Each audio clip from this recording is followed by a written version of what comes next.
Hi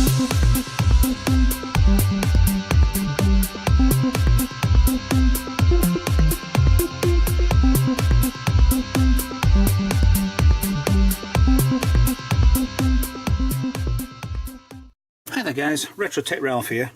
Now I'm going to talk you through how to change the bands on a Commodore tape player.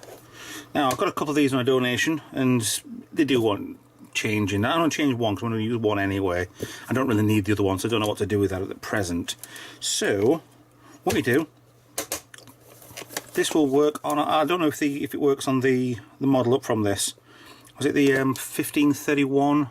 I don't know, this is the one before the previous one, the whiter one. So remove all 4 screws, which I have already done. They're on a posi drive. Nothing special, they're all exactly the same screws. So no point in thinking that you need to put a certain one in a certain corner. So just take them all 4 out and remove the base. Cable will be attached on there with the cable grip there, but that's not essential. So that out of the way. If you want to use that for holding things in, fine. Right, I have got off eBay from Datasette the Commodore C251530, which is the model of tape that this is. The 1531 was the black version of this. Don't know the difference, never had one. I'm not a full Commodore, I never had one growing up anyway, but this is the diskette and tape counter belt set. It's only a couple of quid if that, but they do need replacing because these will have been around forever. So let's have a look what's inside the bag. We have just the two belts. So thumbs up, plug there for Datasette. I'll send me something free through the post, Commodore or Sinclair. I'll make another order with you soon anyway, so yeah. Right, let's do the easy one first. Now, the main tape one there, looks like it comes off of the motor there. Right, we've already found a snag already. So it goes around this black bit there and then comes in and it's stuck here. Now, that looks like that needs to come off, or does it? Either. This is the easy way to take it off would be to cut it, but why it goes that way? You thought it might have actually gone around and come up here. They put that in the different place. Okay. Now it looks like to me, take a screw off there. Well, I could be very, very wrong very quickly. The other tape one for the counters there, that one, surprisingly, is easier. So let's see what happens here. I need a magnet, just in case. So I need to try and take this off. That's in my way. There's another one there as well. Looks like that might need to come off as well. To hold the spring in place. Okay, will that come off of there? Is the question. Yes. So you lift it up, undo both the screws, but try not to let it go balmy.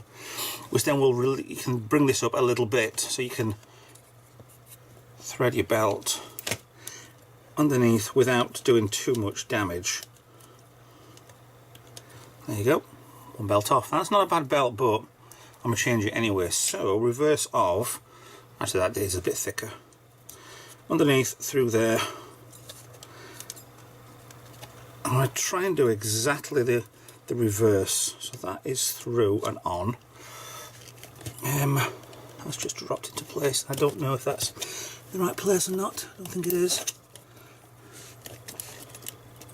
Actually, that one there, the back one, doesn't need to come off. It's only this front one, which just fell down, that needs to come off. Bring that back on. Oh dear, that's not good. I don't want to work with it. There we go. So through there, try and get threaded into the metal part. Right, that's gone through. Gone. Done. Okay, so that now goes round the plastic part here. Underneath that might be a little problem. I need to lasso onto this black one here. missed. Could take this further to pieces if needed, but I don't really want to. Right, so that's there. Aha, I've done it. There we go. Let's see if that one's on properly there. Yeah, that's fine. So there you go, that's the top one done. Spin the motor around, make sure that the belt is actually straight, flat, otherwise you might have problems with it. So, belt one done.